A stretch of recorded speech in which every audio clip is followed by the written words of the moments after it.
Mapema asubuhi, huku hali ya hewa ikiwa ni ya manyunyu, safari ikaanza kutoka alipo makao makuu ya Kajinjero Media kuelekea Chanika kwa Mustafa, kumfuata binti Asia Sudi mwenye umri wa miaka 19, anayeishi na muonekano wa ajabu baada ya nyama kuota katika uso wake siku chache tu baada ya kuzaliwa. Karibu, na leo nipo katika eneo la Chanika kwa Mustafa, na lengo la kufika katika maeneo haya ni kumtafuta na kufanya mazungumzo na binti ambaye pengine ushakumwona katika mitandao ya kijamii, anaitwa Asia Sudi. Yeye ana changamoto ya afya na ana uvimbe katika uso. Tunataka kufahamu uvimbe huo umetokana na nini, amezaliwa nao, nini kinafanyika hadi sasa hivi, lakini je, unatibika? Tutazungumza naye pamoja na familia yake akiwemo mama yake kufahamu nini ambacho kinaendelea kwake, lakini mwisho wa siku kama kuna uhitaji wa msaada apatiwe msaada kama ambavyo wengi wanafanyiwa hivyo.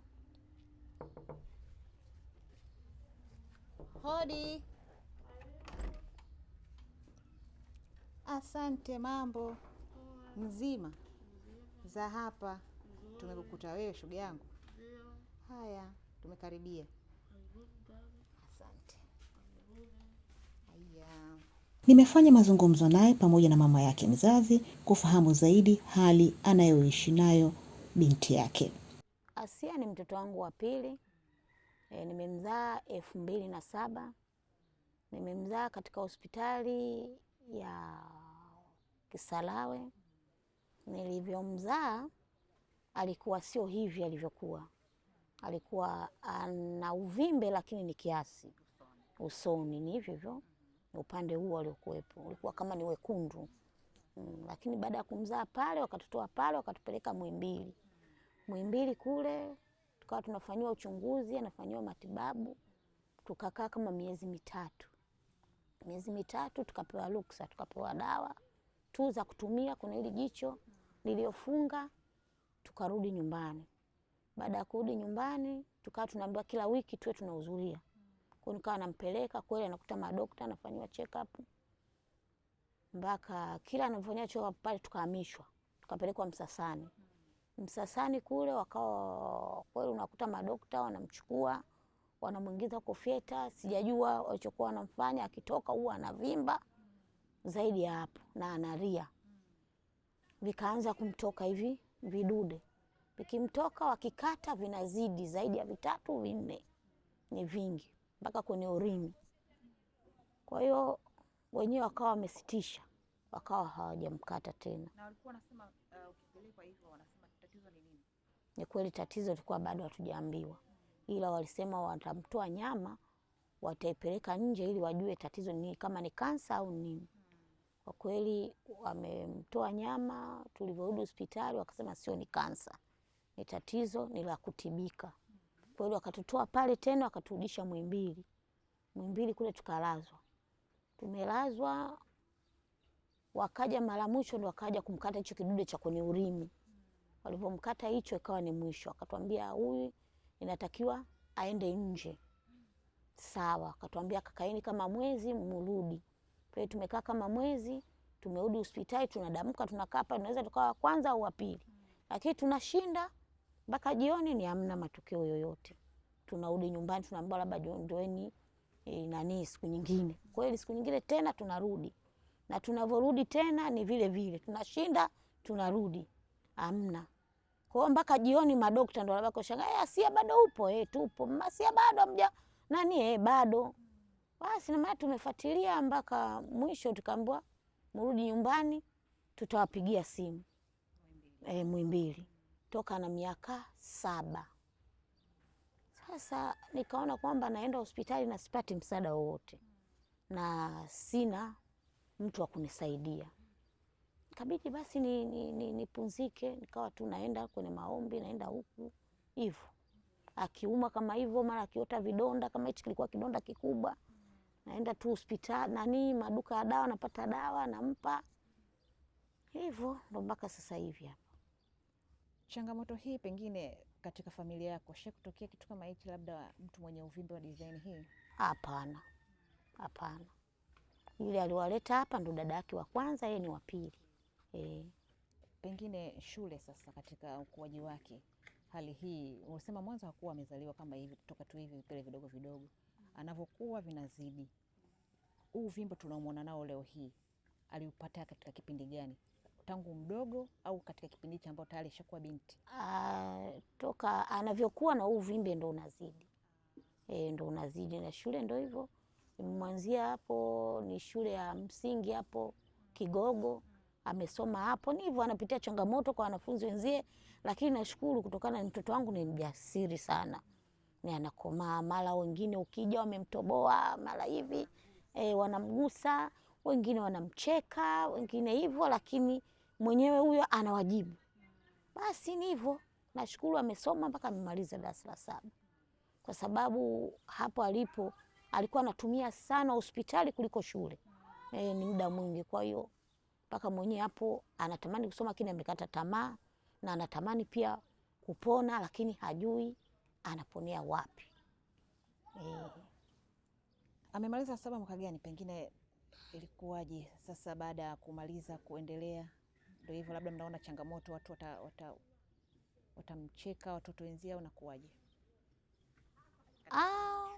Kwenye swala ya shule kilichoshindikana kumsomesha tuseme ni pesa, lakini kwa kusema huyo kwamba anaogopa wanafunzi wenzie, yeye haogopi. Huyo sehemu yoyote anaenda haogopi, huyo ni mjasiri. Yaani sehemu yoyote anaingia sema mama mimi siogopi. Hata watu wao wangapi anaingia, ila ni uchumi. Nimeshindwa kusomesha kwa sababu sina msaada. Babake huyo alishakufa, amemwacha na miaka 3. Kwa hiyo msaada sina. Haya, tunarudi kwa dada Asia. Dada Asia, wewe utatuambia hali hiyo, wewe kwa namna moja ama nyingine inakusumbuaje? Unatamani nini kifanyike pengine kwa watu ambao wanakutizama leo hii? Kwa majina naitwa Asia Sudi Kisima. Kwa majina naitwa Asia Sudi Kisima. Ningependa Watanzania wenzangu mnaoniangalia niweze kupona, maana kuna muda mwingine naumia, nateseka.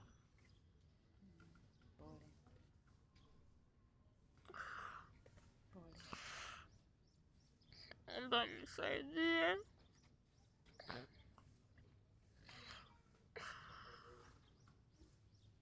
Shule unatamani kumaliza na kuwa nani? Labda katika ndoto zako za usichana kukua, unatamani kama ikitokea chansi ya wewe kupona na kuendelea, ndoto zako ni kuja kuwa nani? Labda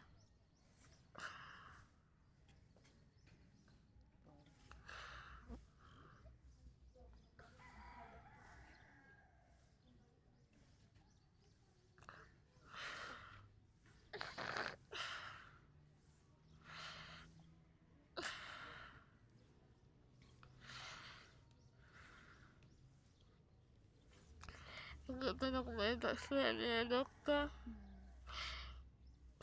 Ndio hivyo, nimemaliza shule 2023. la 7. Ndio. Mamangu akawa hana uwezo, kabidi tulipumzika nyumbani.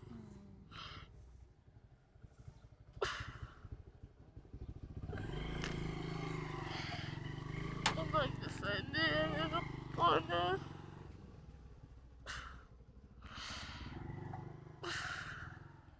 Jicho hilo lingine ambao tayari unaona kama kuna uvimbe umefunika, lenyewe linaona au unapata tabu kuona kidogo? Napata tabu kuona, mpaka nifungue ndo nione.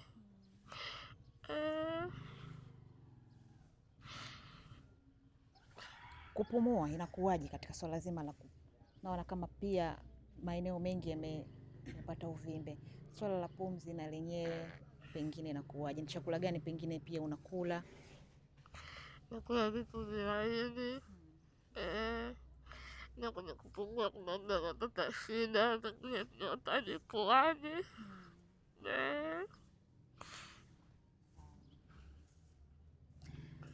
Pengine mama, unatamani nini Watanzania wafanye kuhusiana na binti yako huyu ambaye umehangaika naye kwa muda mrefu? Wewe ndo unajua madhila yote ambayo unapitia katika ulezi, uzazi na hadi hapa alipofikia, na kikubwa ambacho umetuambia kwamba umeambiwa ugonjwa huu unaweza katibika.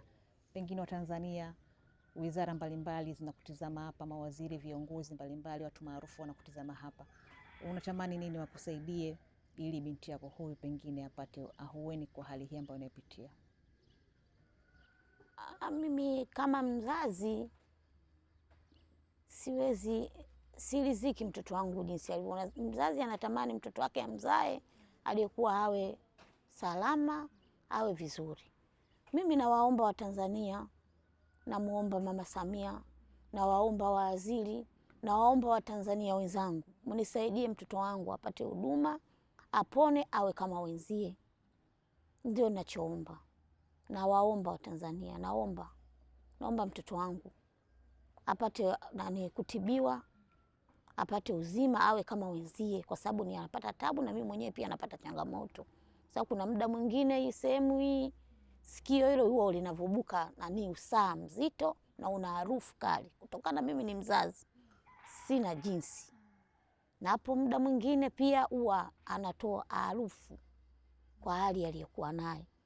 Lakini sina jinsi, ila nawaomba Watanzania wenzangu.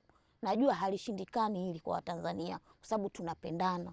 Naomba wamsaidie mtoto wangu apate kupona. Naona pia kama meno anakuwa uvimbe unakuwa unasogeza meno kwa mbele. Huwa meno yanamsumbua sana mpaka anashindwa kula. Hayo meno yanamsumbua, ndio hayo muda mwingine anatoa harufu. Ndio maana muda wote yupo na kitambaa. Okay. Shule pengine, Asia, turudi kwako. Shule ulikuwa pengine watoto wenzako katika wakati unasoma walikuwa wanakuchukuliaje? Pengine hata sio shule tu, katika hali ya kawaida hapa mtaani watu wanakuchukuliaje? Wengine wananipenda shule, wengine ndo kama hizo, wananisema, wananitukana, wananipiga, wengine wananipa moyo. Kurudi nyumbani pia hizo. Wengine wananisema, wengine wananiambia nimerogwa, kila mtu anaambia lake, wengine wananipa moyo. Kwa hiyo ndo naishi hivyo. Nikajifunza ujasiri na nguvu, nitakuniambia chochote, naambia asante, Mungu ndo anajua, ataniletea Mungu. Kwa hiyo ndo hivyo tu. Naishi kwa ujasiri, naishi kwa nguvu, najua kuna mtanipa pumzi zaidi ya Mungu. Namtegemea Mungu, siku na mchana naomba. Mungu kasikia maombi yangu. Naomba Tanzania wenzangu mnisaidie. Mama Samia, waziri wote, niweze kupona. Tena sina jinsi. Muda naumia, natoka damu, nateseka, kula sili vizuri. Ndo hivyo.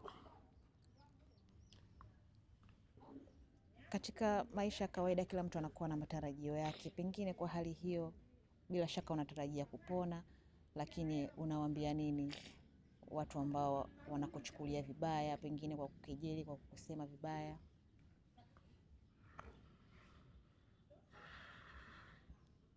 Sina cha kuambia, ila Mungu akinisaidia nikipona, wataniona na nitakuwa kama hao.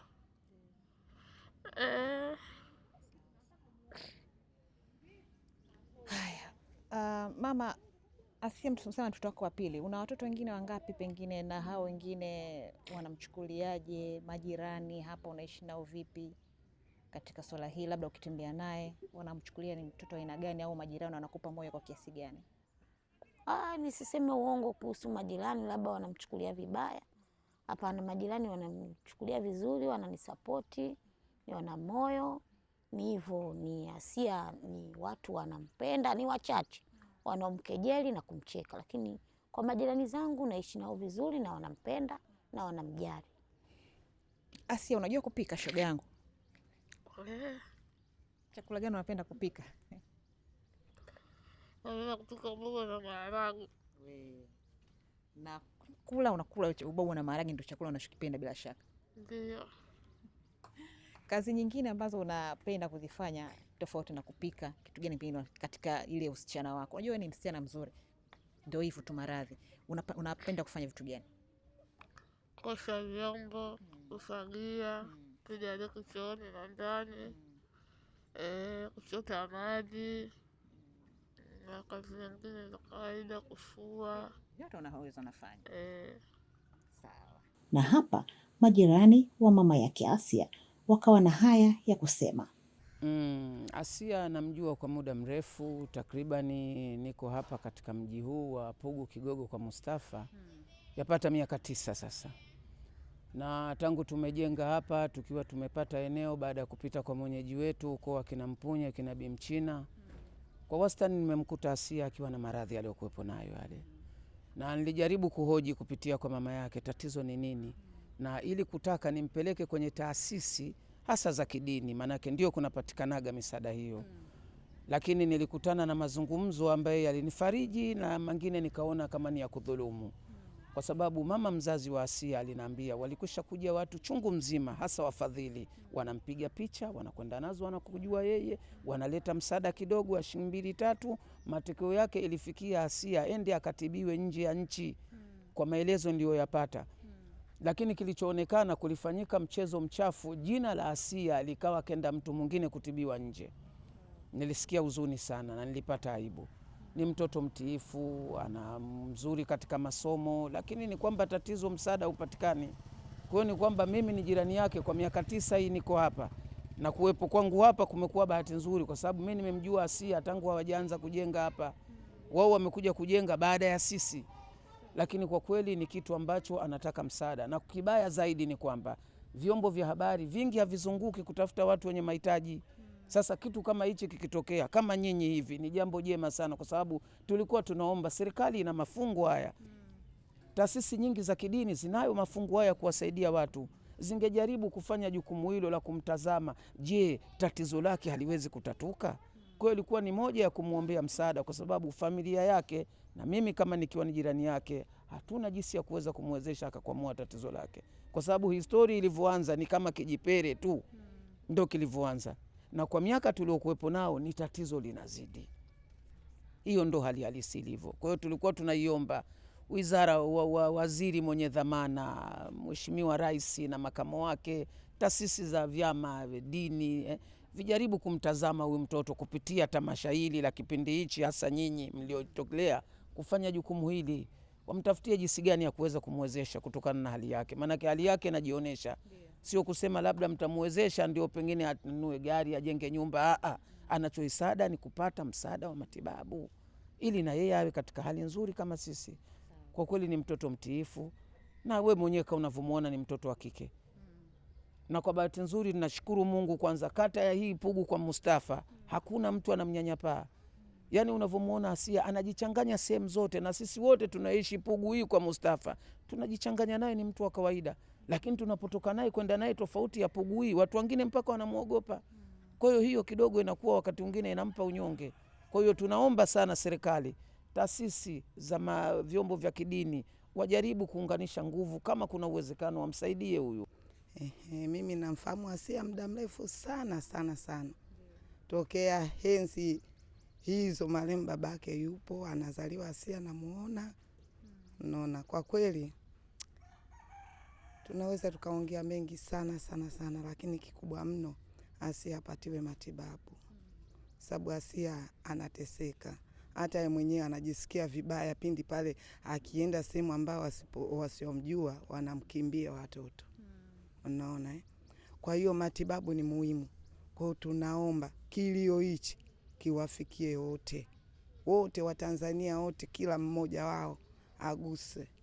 Viongozi wetu, taasisi za dini, serikali iguswe, kila atakayemuona Asia, kama ni kwenye vyombo vya habari basi waguswe, wamsaidie. Kiufupi wamsaidie tu. Tunatamani Asia awe kama sisi wengine. Tunaomba. Tena tunawashukuru nyinyi mliofika eneo hili na kuja kuchukua hizi habari. Tunaomba. Asia anatamani. Na Asia alikuwa na ndoto za kuendelea na masomo. Lakini amekatisha hayo. Au amekatisha hili na hisi kwa kujisikia vibaya. Naombeni jamani, Asia anahitaji kusoma. Asia anahitaji maisha mengine yaendelee kama yanavyoendelea kwa binadamu yoyote. Haya mtazamaji, bila shaka hadi kwa kufikia hapo sina la ziada. Hali ambayo unaiona ndiyo ambayo anaishi nayo Asia tangu alipozaliwa mwaka 2007 hadi muda huu. Hali hii ndivyo alivyo, na wewe, mimi na mwingine ambao naitazama video hii tuna jukumu kubwa la kumsaidia kutoka hapa hadi kuwa katika binadamu wa kawaida, na yeye aweze kufurahia maisha yake kama msichana mwingine, kama binti mwingine, kama mwanamke mwingine. Na uzuri kama ambavyo mama ametueleza hapa, ugonjwa hospitali wamemthibitishia kwamba unaweza kutibika, lakini tu ipatikane njia ya yeye kusafiri kwenda katika nchi za wenzetu huko ikiwemo India, aweze kupata matibabu sahihi na aweze kuishi maisha ya kawaida. Basi namba ameitaja hapa na tutaendelea kuitaja ili kuweza kupata msaada zaidi. Sina la ziada. Jina langu ni Zainabu Mtima, hadi wakati mwingine.